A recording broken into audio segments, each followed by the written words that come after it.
ازيكم يا حلوين؟ عاملين ايه؟ يا رب تكونوا بخير. النهارده جاي لكم فيديو جديد، ان شاء الله الفيديو هيعجبكم. فيديو حلو جدا جدا، روتين سريع وجميل في المطبخ. هتستمتعوا بيه وهتاخدوا منه افكار وهتاخدوا منه حماس وطاقه كده. وان شاء الله الفيديو هيحمسكم جامد جدا. وعايزه اقول لكم ان انا ما بتاخرش عليكم اهوت، وبنزل لكم فيديوهات على طول. عايزاكم انتوا كمان زي ما انا بحمسكم وبشجعكم، انتوا كمان تحمسوني وتشجعوني كده بلايكاتكم الجميله. ولو انتي بقى اول مره بتشوفيني، اتمنى تشتركي في القناه وتفعلي الجرس عشان يوصلك كل جديد مني، وتحطي لي لايك وكومنت حلو عشان ارحب بيكي في قناتي. وطبعا انا برحب بكل اصحابي الجداد اللي عندي، نورتوني وشرفتوني وجودكم على راسي. وطبعا بشكر كل اصحابي الحلوين اللي معايا واللي دايما بيعلقوا لي و... وبيكتبوا لي كومنتات حلوه. ميرسي جدا جدا على محبتكم، ربنا يخليكم ليا. النهارده بقى احنا هنعمل مع بعض اكله مختلفه. انا كان عندي وراك قطعتها كل ورك اتنين، بقيت الدبوسه لوحدها والصفحه بتاعه الورك لوحدها. مسكتهم قطعتهم بقى كده، وجبت بصل قطعتها شرايح زي ما انتوا شفتوا كده، او طرنشات او حلقات او زي ما انتوا بتقولوا عليها يعني. وشوحتها في معلقه سمنه ونزلت عليها بالفراخ. بعد كده بقى حطيت في التوابل بتاعتي، التوابل الرئيسيه بتاعتي هي الفلفل الاسمر. حطيت حوالي فصين توم، وحطيت رشه بابريكا، وحطيت معلقه بهارات فراخ، حطيت 3 فصوص حبهان و3 وحدات قرنفل، ومكعب مرقه خضار. وبس كده بقلب بقى كل البهارات دي مع الفراخ بتاعتي كده، واشوحها كده لما احس ان هي بدات تشرب ميتها. وبعدين في الاخر احط حبه ملح وفلفل. وبس كده برضو بديها تقليبه كمان، وبعدين كده انزل عليها بالميه بتاعتي. عايزه تحطي ميه مغليه عادي، عايزه تحطي ميه عاديه عادي، حطي اللي يريحك. بس انا ظبطت الميه عشان عايزه الميه الشوربه بتاعتها تبقى زياده شويه عشان هعمل رز. بس وسبتها تستوي بقى، وقلت نعمل حاجه حلوه النهارده. ولادي كانوا عايزين ياكلوا كيكه، فقلت بقى اعمل لهم كيكه ونزوقها تزويقه خفيفه كده وبسيطه. جبت 3 بيضات، حطيت عليهم كيسين فانيليا، واحط عليهم معلقه خل، وهضربهم مع بعض بالمضرب بقى كده، وهشتغل لحد ما الثلاث بيضات دول يفوروا معايا كده ولونهم يفتح. هنزل عليهم بكوبايه سكر، وهستمر برضو في الضرب. بس ضربتهم لحد ما ابيضوا كده وخدوا اللون دوت، نزلت عليهم بمعلقه الخل اهو. الخل زي ما قلت لكم قبل كده بيرفع الكيكه ويخليها ليها قوام حلو كده، بس ما تكتريش، معلقه صغيره بس وفضلت اضرب لحد ما القوام بتاعي بيض كده. وبعد كده نزلت عليهم بمعلقه كبيره سمنه. انا ما كانش عندي زيت بصراحه، لو عندي كنت حطيت كمان حوالي معلقتين زيت، بس ما كانش عندي، عملتها بالسمنه وطلعت طعمها جميل جدا جدا. بس وهنزل معايا هنا بكوبايتين دقيق، عليهم كيس بيكنج باودر، وهحط معلقه كبيره نشا بس. وهقلبهم بقى بالمضرب كده من غير ما اشغله عشان خاطر ما يملاش الدنيا الدقيق والدنيا تتبهدل حواليا. بس المفروض كنت انا حطيت اللبن، بس انا نسيت اللبن بصراحه فحطيته في الاخر. بس وانا بضرب كده حسيت العجينه معايا ناشفه، فقلت انا نسيت اللبن. المهم يعني حطيت كوبايه لبن، وبدات اضرب بقى لحد ما العجينه بتاعتي كده يعني سالت كده وبقت حلوه. بس اتضربت كويس جدا. وبعد كده هجيب صينيه بقى مدهونه بالسمنه، وهنزل فيها الخليط بتاعي. بس قبل ما انزل انا حطيت ده بقى كان عندي بنتي كانت عامله صوص شوكولاته، وكانت مكتره فيه الكاكاو، والكاكاو كان اسباني، فكان طعمه مر من كتر ما هو كان غامق قوي. فقلت لها سيبيها بقى ادخله في الكيكات، فبدل ما احط كاكاو خام او معلقه كاكاو باودر، حطيت بقى من الكاكاو اللي هي كانت عاملاه، او الشوكولاته اللي هي كانت عاملاها دي. هي كانت كاكاو على لبن على سمنه وعليهم معلقه نشا، فانا قلت مش هتخسر ومش هتبوظ ولا يجرى لها اي حاجه، فهحط منها في الكيكه تديها طعم وريحه، وكمان هتطلع معايا اللون البني اللي انا عايزاه. بس خدتها بقى ودخلتها الفرن على درجه حراره 180، وسبتها حوالي من تلت ساعه نص ساعه وكده. بس حطيتها في الفرن بقى، وقلت نعمل الرز عشان كان خلاص بقى ولادي قربوا يجوا وكانوا عايزين يتغدوا. مسكت الرز بتاعي شوحته في معلقه سمنه، برضو ما كانش عندي زيت فعملته بسمنه بس. و... وحطيت عليه بقى بهارات الكبسه دي، عايزه اقول لكم بتودي الرز في حته تانية خالص، جربوها بجد هتعجبكم جدا. المهم حطيت حوالي معلقتين كبار او معلقه كبيره، وهزودها بقى الشوربه بتاعتي. الشوربه طبعا طعمها كان جميل جدا برضو، لان التوابل اللي محطوطه فيها مع تشويحه الفراخ مخليه الشوربه طعمها حلو قوي. بس انا عايزه اقول لكم ان ولادي كانوا بيتخانقوا على الرز ده اكتر من الفراخ من كتر جماله. بس هسيبه بقى ايه يتشرب مع نفسه كده وايه وهعمل بقى ايه خلطه كده هنحط فيها الفراخ بتاعتنا. هما كانوا عايزين حاجة مختلفة، فأنا جت في دماغي الفكرة دي بصراحة. هي فكرة حلوة، بس بالنسبة للناس اللي بتحب الفراخ عليها طبقة سميكة هتعمل الفكرة دي. مش عايزة الطبقة سميكة وعايزاها مقرمشة، خلي البيضة لوحدها وخلي الخلطة بتاعتك كلها لوحدها. انا عملت بيضة، حطيت عليها كيسين فيجيتار، حطيت عليها التوابل اللي حطيتها على الفراخ، اللي هي معلقة بابريكا، حطيت حبة كده وحبة فلفل اسمر وحبة كمون وشوية بهارات فراخ، وقلبتهم مع بعض وعليهم شوية لبن وهنزلهم فيهم بقى. هنزل فراخ فيهم، بس قبل ما انزل الفراخ فيهم هحط الفراخ في الدقيق الاول. عايزه اقول لكم ان هي عملت كفر تخين كده على الفرخه، وكان طعم الكفر ده جميل جدا. بس هي كانت الكفر مش مقرمش، تحسوه طري كده شويه. فانتي لو عايزاه مقرمش خلي البيضه لوحدها باللبن وقلبي بقى الفراخ بتاعتك فيها، وبعد كده حطيها في الفيجيتار، هتبقى مقرمشه وجميله جدا. وقبل ما تعمليها في البيض والبقسماط حطيها في الدقيق الاول، او في البيض والفيجيتار قصدي. يعني هتحطي في الدقيق وبعد كده تحطيها في البيض، وبعد كده تطلعيها تحطيها في الفيجيتار، كده الكفر بتاعك هيبقى مقرمش وجميل جدا. عايزاها كفر سميك وتبقى طريه كده وحلوه وجوسي وطعمها حلو، اعمليها زي ما انا عملتها كده. بس في طاسه بقى، كان جوزي جاب لي الزيت بقى، فقلت اقلي الفراخ بقى. بس حطيتها في الزيت وبدأت احمرها، وفي وقت التحمير دوت قلت اعمل سلطة طحينة.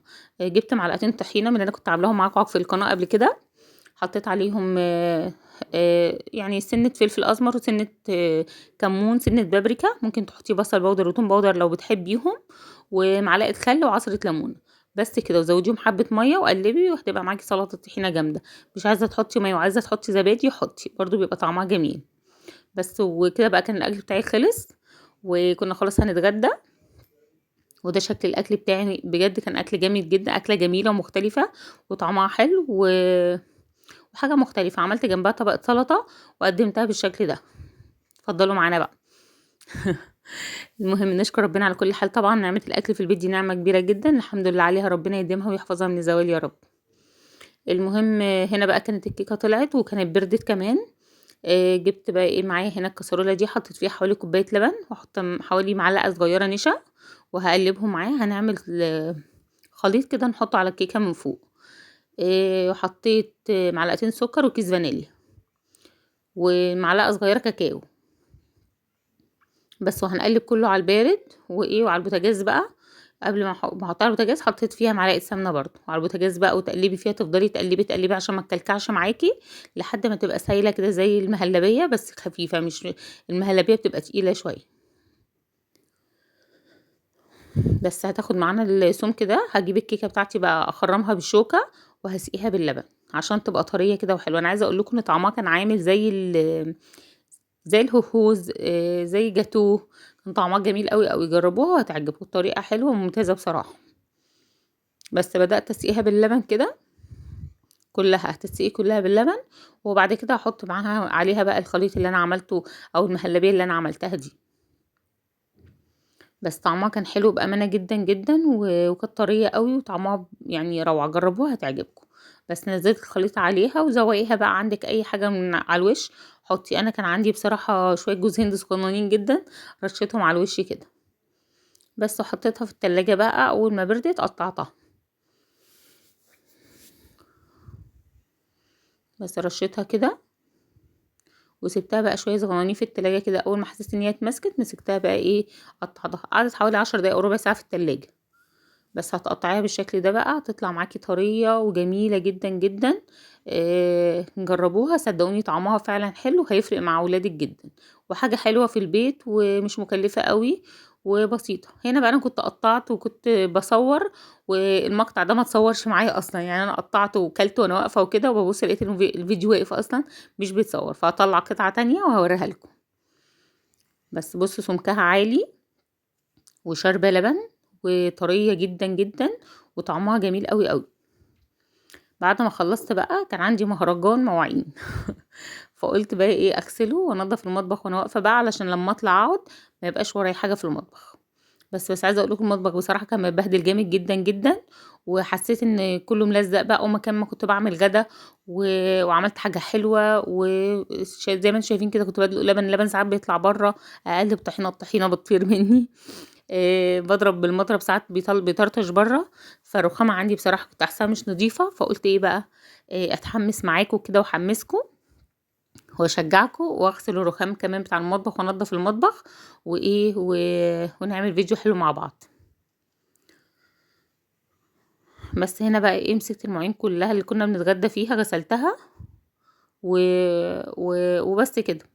المهم بقى عايزاكي تتحمسي كده وتتشجعي، ما تقعديش تتفرجي عليا وخلاص وتشوفيني وانا بغسل وبنضف وبعمل وكده وانتي قاعده تتفرجي وبس. اي حد بيحب الروتينات، بيحب القنوات اللي زي بتاعتي وكده بيتفرج عليها عشان هو اصلا نظيف وبيحب النظافه، بيحب يتحمس وبيحب يتشجع كده، وعايز اي دفعه تجيله من اي مكان عشان يقوم يعمل اللي وراه.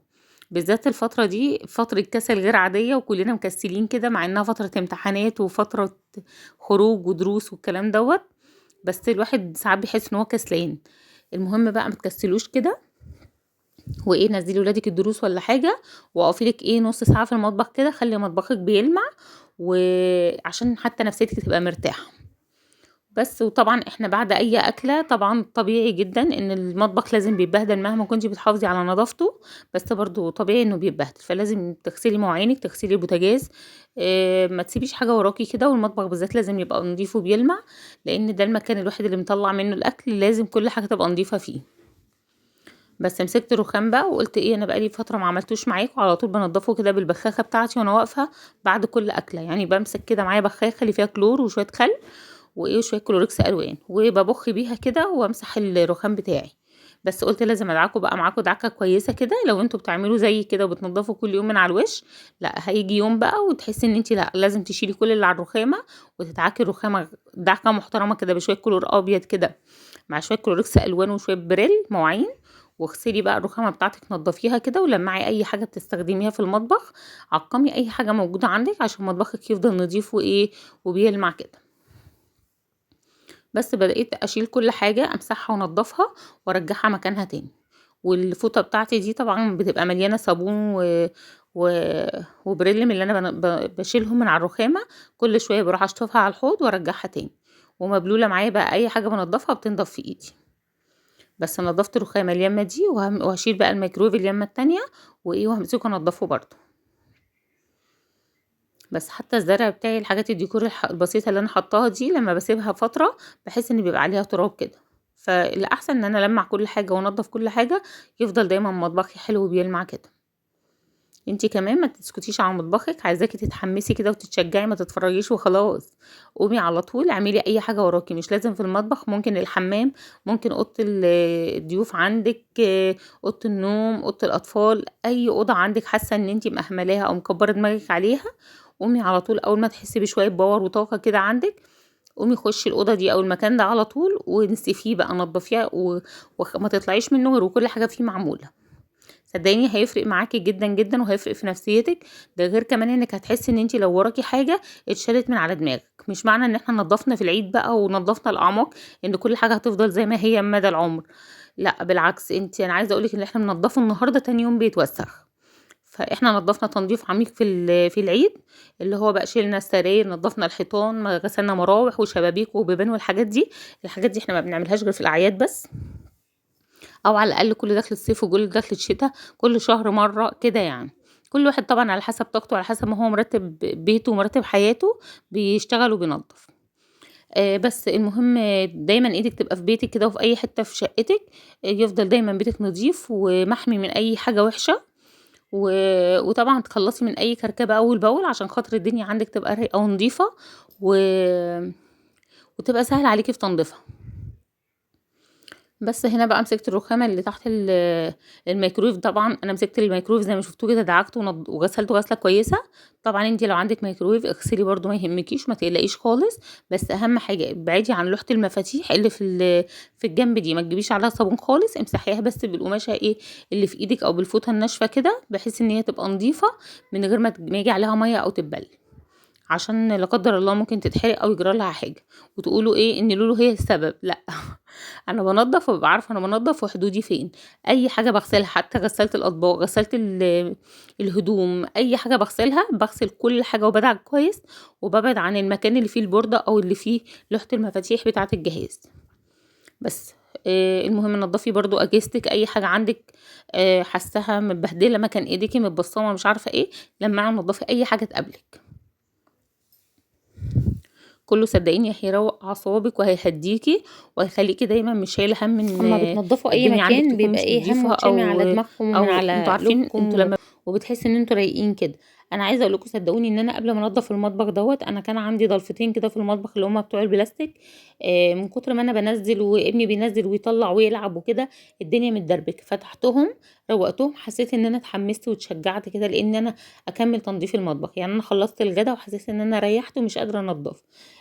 دخلت المطبخ بقى اطلع او ادخل بلاستيك كان ابني مطلعه بيلعب بيه، اطباق بلاستيك وحاجات زي كده، خدتها ادخلها لقيت الدنيا متدربكه، قمت منزله الرفين دول نضفتهم ورتبتهم، لقيت عندي باور كده وطاقه، وقلت طب انا ما دام نضفت بقى الدنيا المتدربكه جوه، ليه اسيب اللي بره متبهدل؟ لا انا لازم انضف اللي بره كمان عشان يبقى مطبخ نضيف من بره ومن جوه. وفعلا شلت كل اللي على الرخامه واتحمست بقى، جات لي شويه آه، طاقه كده من عند ربنا، قلت لازم ايه ما اقصرش في بيتي وكده وانضف مطبخي. بس عايزاكم انتوا كمان تبقوا كده، يعني انتوا اتفرجتوا عليا اهوت، او اتفرجي على اي قناة تانية بتحبيها، او اسمعي اي حد انتي بتحبي تسمعي صوته وشغليه جنبك كده واسمعيه، وابدأي ايه اسرحي معاه كده واشتغلي. بأمانة هتشتغلي وهتطلعي احلى نتيجة، وهتشوفي مطبخك وبيتك ده بيلمع.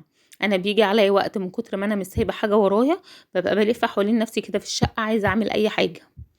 طبعا الدنيا ساعات بتتبهدل وبتتبهدل جامد جدا جدا، وساعات ببقى مكسله ومش قادره اقوم اعمل حاجه، وشايفه كل حاجه قدامي وحاسه ان ما عنديش اي طاقه ان انا اقوم انضف. بس لا، اول ما بشوف بتفرج على الفيديو، بفتح اليوتيوب كده اجيب اي قناه انا بحبها اتفرج عليها، اشوفها بتنضف بتعمل، بلاقي نفسي اوتوماتيك قمت من الدوخه اللي انا كنت فيها كده والهبوط والاحساس الغريب اللي انا فيه، لاني عايزه انضف وبيتي برضو يبقى نضيف زيها. مش لازم بقى تجيبوا ديكورات جديدة، مش لازم تنضفوا وتروح تشتروا حاجات جديدة عشان تغيروا بيها الأماكن. لا، بإمكانياتك اللي في بيتك نضفي على أساسها، وصدقوني أي مكان نضيف بيبقى جميل حتى لو كان مفهوش أي إمكانيات. بس الدنيا لما بتلمع كده الواحد بيرتاح نفسيا وبيهدى وبيحس براحة فعلا، وبحس ان انا مش عايزه حاجه تاني من الدنيا. المطبخ بالذات لما بيبقى نضيف انا بحس ان انا مش في قمه سعادتي كده وطايره من السعاده ومش عايزه اي حاجه من اي حد، وعايزه المطبخ ده يتعمله باب حديد بقى ومحدش يخشه تاني. لان المطبخ عندي اكتر مكان في الشقه بيتبهدل، لان ولادي دايما بيخشوا وبيقعدوا. عايزه اقول لكم ان هم على قد ما ساعات بيساعدوني وينضفوا، بس برضو لما بيخشوا ينووا كده يعملوا حاجه بيبقى في دمار شامل وكامل في المطبخ. ربنا يخليهم ويعملوا طبعا. بس علمي ولادك ان هم لما يعملوا حاجه ينضفوا مكانهم. انا بحاول اعلمهم بس هم مش راضيين يتعلموا، فانتوا حاولوا بقى معايا، حاولوا انتوا واكتبوا لي في الكومنتات كده، هل ولادكم بيستجيبوا ليكوا بينضفوا فعلا؟ انا ولادي بينضفوا مكانهم بس بيملوا لي الحوض مواعين، وعندي بنت الكبيره دي استحاله تغسل مواعين، ما بتحبهاش، تقولي لا انا بقرف منها. لكن الصغيره ربنا يخليها يا رب ويحميها كده، كتير اخرج ارجع لو في طبقين في الحوض ولا حاجه بلاقيها غسلاهم. بتنضف لي مثلا لو الدنيا متدربكه في الصاله او اي مكان حاسه مش نظيف كده، بتحب تمد ايديها. الكبيره عندي بتحب تنضف لكن ما بتغسلش مواعين، بتحب تطبخ بس ما بتحبش تغسل مواعين. فادعوا لي بقى ان ربنا يهديها كده وتحب المواعين عشان تساعدني. وهنا بقى كنت خلصت خالص المطبخ وبدأت امسحه كمان، واديتكم جولة سريعة اهو في المطبخ عشان تشوفوا قد ايه النظافة والروقان دي حاجة حلوة جدا جدا. ولحد هنا الفيديو بتاعي خلص، اتمنى الفيديو يكون عجبكم وتكونوا اتشجعتوا واتحمستوا منه وخدتوا باور وطاقة كده، ويكون الفيديو عجبكم ونال رضاكم ونال اعجابكم.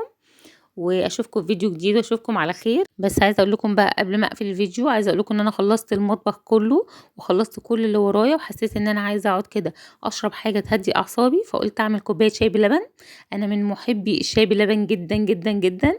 عملت كوبايه شاي بلبن وخدت حته كيكه كده من اللي انا عاملاها، وطلعت كده قعدت مع نفسي كده شربتها وكلت الكيكه بتاعتي وريحت اعصابي كده وهديت. وبس كده الفيديو بتاعي خلص. اتمنى الفيديو يكون عجبكم، واتمنى ان انتوا كمان ما تنسوش نفسكم زي ما انا ما نسيتش نفسي.